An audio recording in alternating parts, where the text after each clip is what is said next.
Dinda Savitri Nama saya Vandayani. Sofia Karamadeni. Nama saya Novia Cahyaningrum. Nama saya Devi Fortuna Salsabila Aini. Yang pertama, kami akan menjelaskan tentang sistem pemerintahan dan politik.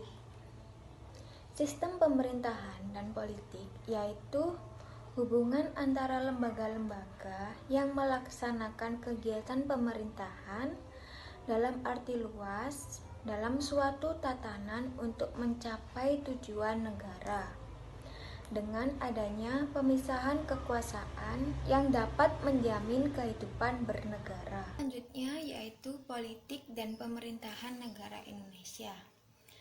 Politik dan pemerintahan negara Indonesia yaitu suatu sistem politik dan pemerintahan di negara Indonesia banyak sekali mengalami perubahan-perubahan, baik sebelum era reformasi maupun sesudah era reformasi.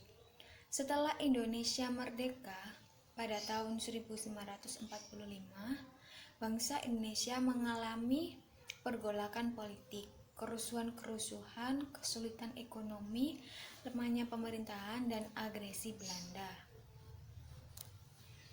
Pada tanggal 16 Agustus tahun 1950, Presiden Soekarno menyatakan perubahan Republik Indonesia Serikat seraya menyatakan Indonesia kembali menjadi negara kesatuan dengan Undang-Undang Dasar Sementara yaitu UUDS 1950 yang menetapkan bentuk pemerintahan berdasarkan demokrasi parlementer.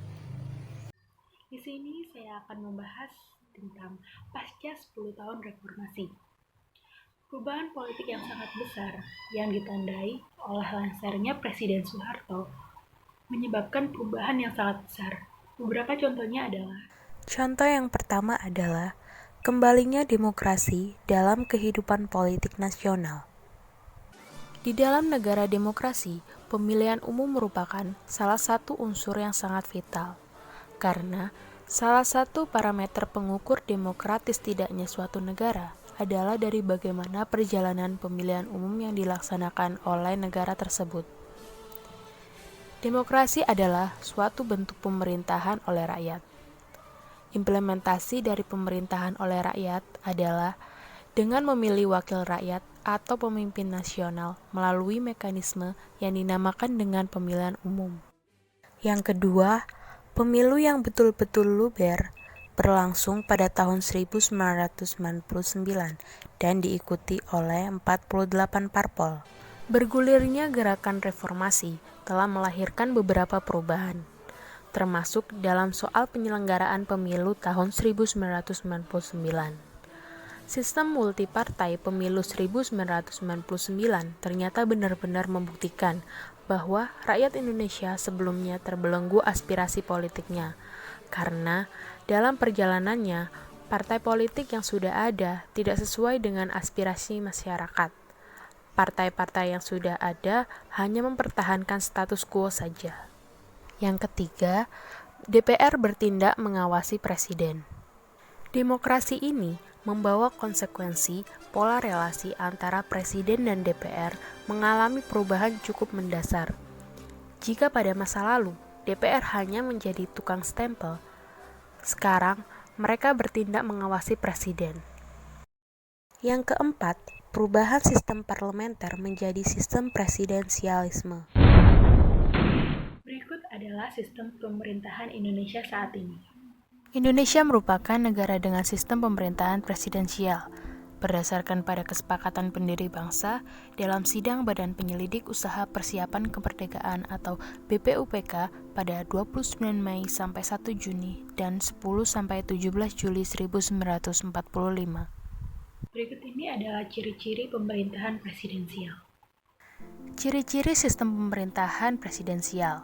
Yang pertama, Presiden sebagai kepala negara dan kepala pemerintahan. Kedua, Presiden tidak dipilih oleh Badan Perwakilan tetapi oleh rakyat. Ketiga, Presiden berkedudukan sama dengan legislatif. 4. Kabinet dibentuk oleh Presiden, sehingga Kabinet bertanggung jawab kepada Presiden. 5.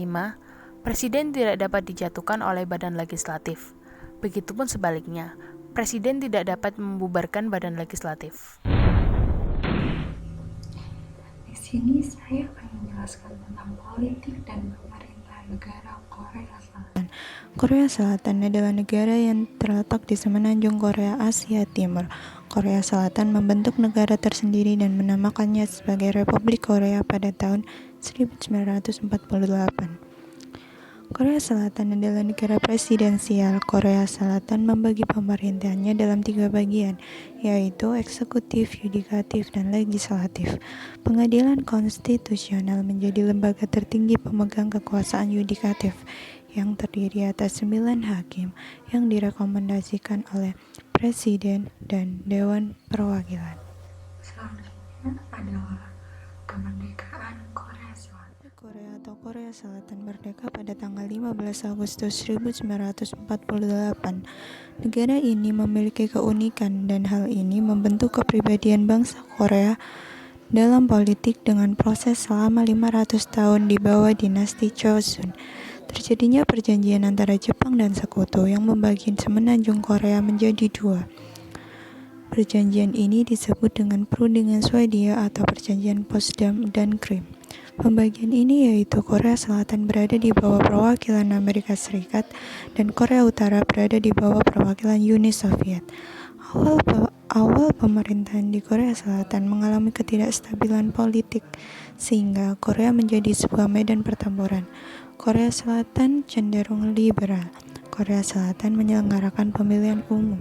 Tanggal 15 Agustus 1948 berdirilah Republik Korea dengan presiden pertamanya yaitu Lee Sing-nam. Pertumbuhan politik di Korea Selatan. Sesaat setelah gencatan senjata antara Korea Utara dan Selatan, masyarakat Korea Selatan mengadakan perbaikan dalam berbagai aspek kehidupan.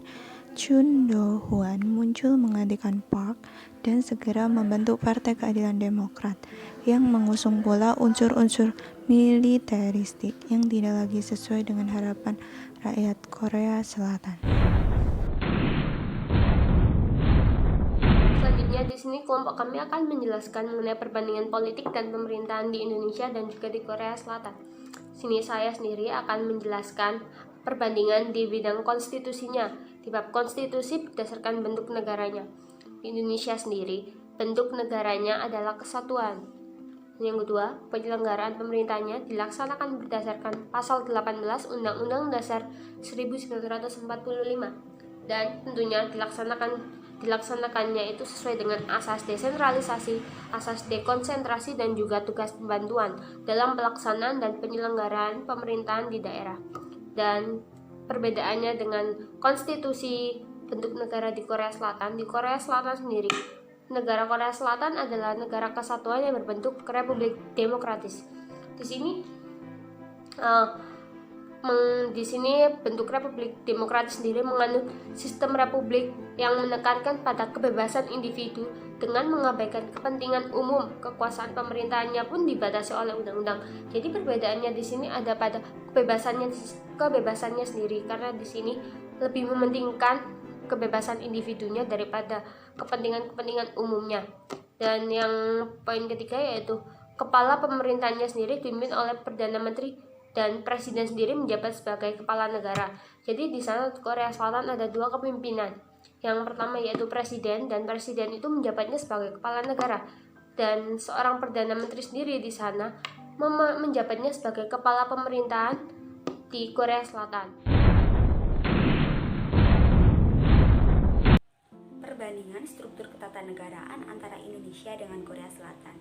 Di Indonesia berdasarkan atas Undang-Undang Dasar 1945, sedangkan di Korea Selatan berdasarkan Republic of Korea Constitution of 1948 with Amendment Tract 1987. Kekuasaan eksekutif di Indonesia dipegang oleh Presiden dan dibantu oleh Wakil Presiden dan para Menteri, sedangkan di Korea Selatan dipegang oleh Presiden sebagai kepala negara dan Perdana Menteri sebagai kepala pemerintahan.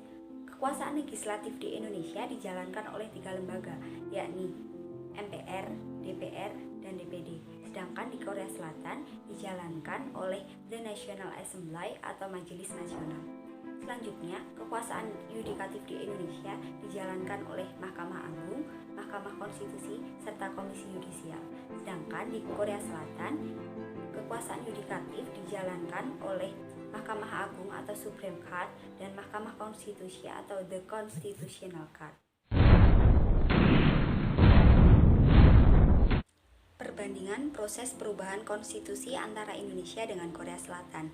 Di Indonesia, perubahan konstitusi diatur dalam pasal 37 Undang-Undang Dasar 1945 dan dalam melakukan proses perubahan ini harus dihadiri sekurang-kurangnya 2/3 dari seluruh anggota MPR dan disetujui oleh 50% plus 1 dari seluruh anggota MPR.